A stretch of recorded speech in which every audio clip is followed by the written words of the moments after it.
이명박 정부의 국가정보원 특수활동비 불법 수수 의혹을 수사 중입니다. 이와 관련해서 당시 이명박 정부의 청와대 핵심 관계자들에 대해서 구속영장을 청구했습니다. 어제 서울중앙지검 특수이부는 김백준 전 청와대 총무기획관과 김진모 전 청와대 민정이 비서관에 대해서 구속영장을 청구했다고 밝혔습니다. 그렇군요. 김백준 씨는 이제 포괄적으로 이명박 전 대통령 재산관리인으로 평가받는 인물이죠. 네, 집사라고 불리는 사람입니다. 이 사안은 저희가 잠시 주진우 기자 연결해가지고 좀 자세히 짚어보도록 하겠습니다. 네. 이명박 전 대통령 턱밑까지 왔다는 얘기 같아요. 예. 자, 다음 순요. 네, 이 의혹과 관련해서요. 돈 가운데 일부가 당시 민간인 사찰 사건 폭로했던 사람에게 입막음용으로 건네진 정황을 검찰이 포착했다고 합니다.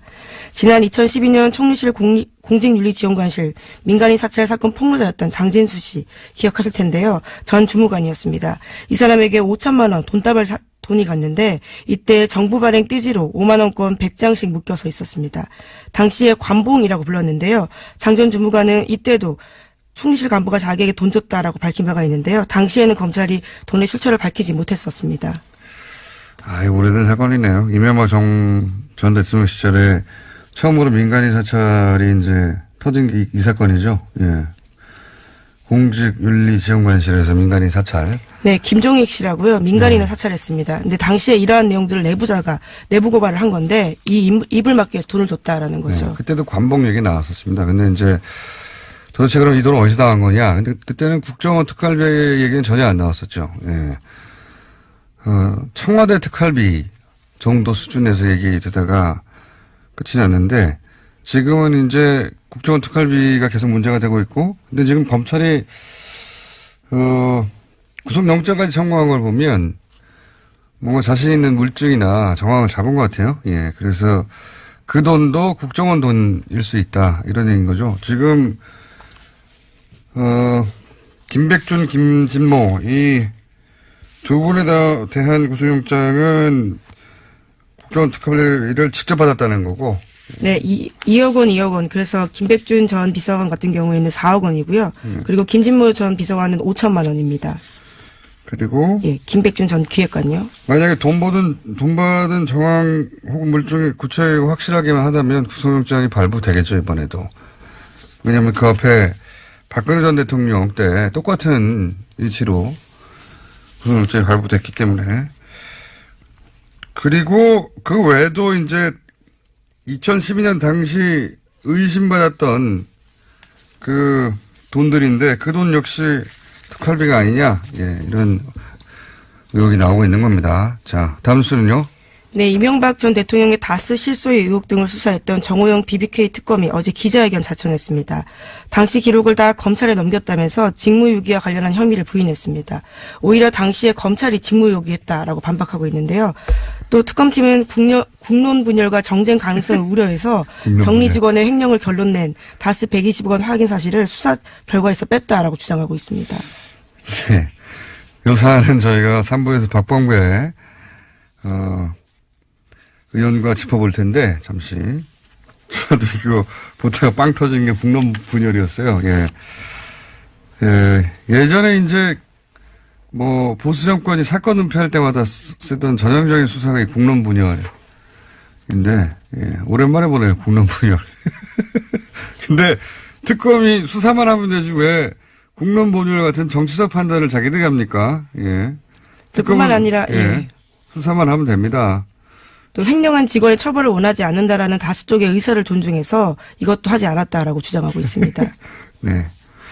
여하간 전체적으로 해명으로 나왔는데 해명은 되지 않았어요. 그러니까 실제 지금 현 검찰이 주장하듯이 사건에 제대로 된 인계가 없었다. 그냥 서류 뭉치만 그냥 넘겨줬다. 이런 거죠. 수만 페이지인데 어디에 뭐가 있는지 안 알려주면은 수사를 다시 하라는 거잖아요. 처음부터.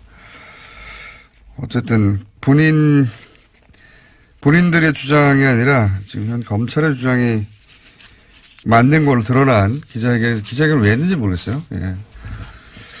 어쨌든 요 사안은 박범계 의원과 좀 자세히 짚어보겠습니다. 자, 다음 순요. 네, 다스는 누구 겁니까와 관련된 중요한 인물이 처남 김대정 씨입니다. 이명박 전 대통령의 처남인데요. 재산관리인으로 지목받은 바 있습니다. 김대정 씨가 사망했을 당시에 다스의 최대 주주였는데요. 당시 비상장 주식으로 상속세 냈다라는 사실은 여러 차례 말씀드린 바가 있습니다. 그런데 이와 관련해서 조건이 굉장히 까다로웠는데 이러한 사실들에 대해서 어제 다시 SBS가 보도했습니다. 아하. 이건 말이죠. 저희가 툭하면 이거 몇 개월 전에 우리가 한 거라고 잘난 척 하는데, 이거는 제가 7년 전에 한 이야기입니다. 7년 전에 처음 이 문제가 최초로 불거졌을 때, 당시 제가, 나는 꼼수다라는 방송을 하고 있었거든요. 네. 그때, 이것은 나중에 저가로 재매입하려는 시나리오다. 라고 제가 문제 제기해서 그게 들켜서 그때 못했어요. 그래서 지금까지 남아있는 겁니다, 이게. 예. 애초에 저가로 재매입할 시나리오 때문에 이렇게 물납을 했다. 예. 그러니까 예를 들어 상수가 100만 원이에요. 근데 비상장 주식을 100만 원어치를 냈어요. 근데 이 가격을 너무 비싸게 책정해서 사람들이 아무도 안 사게 해요, 처음엔. 그럼 점점점 가격이 떨어져 갈 텐데, 그럼 관심도 떨어지겠죠? 나중에 한 50만 원이 됐어요. 그러면 주식으로 냈고, 결국 나중에 50만 원 떨어지면 50만 원을 주고 되사면, 결국은 상속세를 50만 원밖에 안 낸 게 되는 거죠. 예. 그런 꼼수가 숨어 있을 것이다. 라고 제가 주장했던 바가 있습니다. 네. 네, 유족에겐 불리하고 다스에겐 유리한 상황. 계속해서 반복되고 있는 거죠. 예. 여기는 뭐 꼼수가 넘쳐나니까요. 자, 다음 뉴스는요? 네, 또 검찰이 최근 다스를 설립할 당시에 사용된 창업자금 수억 원을 이명박 전 대통령이 직접 줬다라는 핵심 관계자의 증언을 확보했다라고 합니다. 창업자금을 낸 인물은 다스 설립을 주도한 실제 주인일 가능성이 높은데요. 이 관계자는 다스 설립 초기부터 핵심 인력으로 일하면서 내부 사정에 정통한 인물이라고 합니다. 아, 그렇군요. 요 사안도 추진우 기자하고, 추진우 기자 워낙 다스 혹은 이명박 전 대통령 관련 취재 오래 해왔으니까 좀 자세히 짚어보기로 하겠습니다. 요런 류의 증언은 처음 나온 거네요. 예. 설립 자금을 냈다. 예. 설립 자금을 낸 사람이, 주인이죠. 예, 당시는 대부기공이란 이름이었는데 그렇죠. 창업 자금을 댔다라는 겁니다. 알겠습니다. 그러면 당연히 김성호 전 사장이 불려 나오겠군요. 예. 김성호 전 사장은 현대에서 함께 온, 현대 출신으로, BBK라든가, 주요, 뭐 지금 120억이라든가, 주요 현안들을 정확하게 알고 있을 수밖에 없는 자리에 있었던, 예, 전 사장입니다, 다스에. 자, 다음 뉴스는요? 네, 이시영 씨가 최대 지분을 갖고 있는 회사 SM이라고 있는데요. 이 회사도 여러 차례 말씀드린 바가 있습니다. 다스가 SM을 부당하게 밀어줬다라는 의혹에 대해서도 말씀드린 바가 있는데요. 이와 관련해서 뒷받침할 아주 구체적인 문건들을 검찰이 확보했다라고 합니다. 검찰이 확보했다. 예. 이게 이제 승계와 관련해서는 또 검찰이 처음으로 확보한 구체적인 물증이 되겠네요. 그러니까 저희가 지난 몇 달 동안 이제 다스 실소유주가 다스를 승계하고 있다. 이런 의혹을, 정황을 계속 제기해왔는데, 이명박 전 대통령의 아들 이시영 씨가, 다스를 물려받고 있다. 한마디로 말하자면 이런 얘기죠. 그런 의혹인데, 이게 지금 밝혀진 바로는 현재 물증을 확보했다고 하는 게, 다스의 설비하고 인력을 이시영 씨 회사, SM, 네, 지원했다. 이러는 거죠. 예. 네, 그러한 문건들이 발견됐다라는 그러니까요. 겁니다. 이명박 전 대통령이나 아들 이시영 씨는 다스 한 주도 없거든요. 한 주도 없는데 다스와 설비의 인력을 이시영 씨 개인회사 세우는데 지원해줬다 하는 문건이 나왔다는 거죠. 예. 사실 이럴 경우 다스는 이시영 씨를 업무상 배임으로 고소해야 됩니다. 왜냐하면 주식도 하나도 없는 주인도 아닌 이시영 씨가 회사의 자원을 자기 회사 세우는데 썼다는 얘기거든요. 그럼 배임으로 고소해야 되는데 왜 고소하지 않느냐? 아버지가 실소유주기 때문에 그렇게 이해하면 간단하게 이해가 되는 정황이 나온 거죠. 예. 자, 다음 순 뭡니까? 네, 법원이 지난 12일에 박근혜 전 대통령의 재산을 동결했습니다. 여기에는 유영하 변호사에게 맡긴 1억 원짜리 수표 30장도 있는데요. 그런데 유영하 변호사가 법원의 재산 동결 결정 이전에 이 돈을 다시 박근혜 전 대통령 계좌에 송금했다라고 합니다. 그렇군요. 아마 이제 뭐 범죄 수익 은닉을 도와주는 거 아니냐, 뭐 이렇게 해서. 게다가 이제 변호사들이 그거 변호사한테 안 줬잖아, 막 항의하고 하니까. 변호사 협회도 났을 것 같으니까 이제 이렇게 돌려줬겠죠. 예, 게다가 TV조선에 따르면요. 관련된 추가 돈을 찾기 위해서 집안을 뒤지는 것을 막기 위한 우려가 아닌가라는 것도 있습니다. 아하, 그럴 수도 있겠네요. 자, 하나 정도 더 하고 끝내야 될 것 같습니다. 네, 금융당국이 가상화폐 거래 실명 전환을 거부하면 입금을 아예 못하게 막겠다는 방침을 세웠습니다. 금융위가 이런 실명 확인 조치에 응하지 않을 경우 기존 가상 계좌에 불이익을 줄 거다라고도 밝혔습니다. 그렇군요.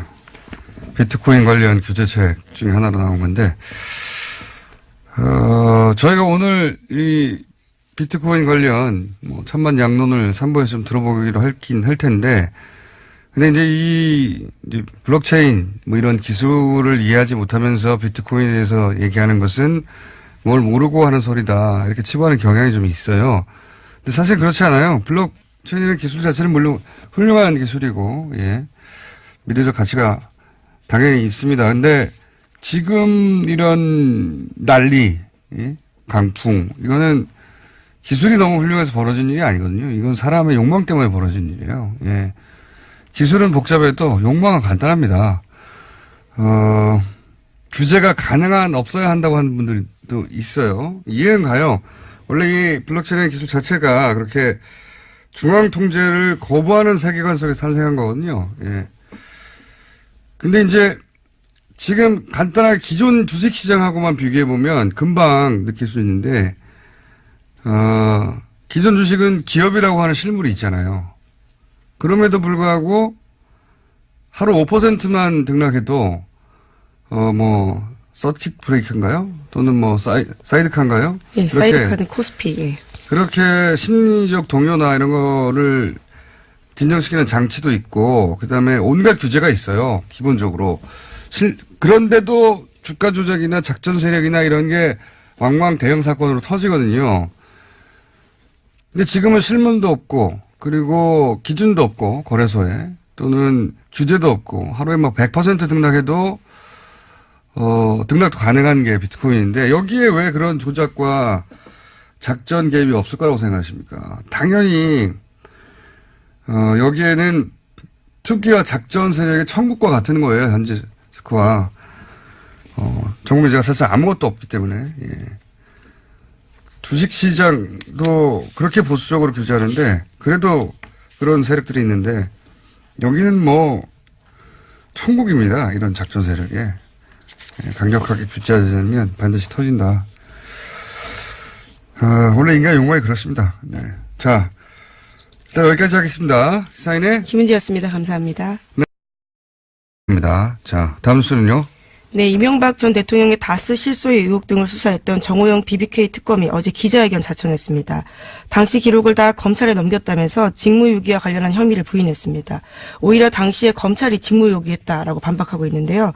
또 특검팀은 국론 분열과 정쟁 가능성을 우려해서 격리 직원의 횡령을 결론낸 다스 120억 원 확인 사실을 수사 결과에서 뺐다라고 주장하고 있습니다. 네. 이 사안은 저희가 3부에서 박범계 의원과 짚어볼 텐데, 잠시. 저도 이거 보다가 빵 터진 게 북론 분열이었어요. 예.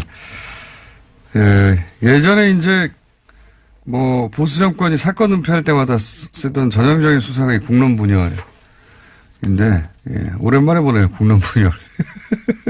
근데 특검이 수사만 하면 되지 왜 국론 분열 같은 정치적 판단을 자기들이 합니까? 예. 뿐만 아니라, 예. 수사만 이명박 정부의 국가정보원 특수활동비 불법 수수 의혹을 수사 중입니다. 이와 관련해서 당시 이명박 정부의 청와대 핵심 관계자들에 대해서 구속영장을 청구했습니다. 어제 서울중앙지검 특수이부는 김백준 전 청와대 총무기획관과 김진모 전 청와대 민정위 비서관에 대해서 구속영장을 청구했다고 밝혔습니다. 그렇군요. 김백준 씨는 포괄적으로 이명박 전 대통령 재산관리인으로 평가받는 인물이죠. 네, 집사라고 불리는 사람입니다. 요 사안은 저희가 잠시 주진우 기자 연결해가지고 좀 자세히 짚어보도록 하겠습니다. 네. 이명박 전 대통령 턱밑까지 왔다는 얘기 같아요. 예. 자, 다음 순요. 네, 이 의혹과 관련해서요. 돈 가운데 일부가 당시 민간인 사찰 사건 폭로했던 사람에게 입막음용으로 건네진 정황을 검찰이 포착했다고 합니다.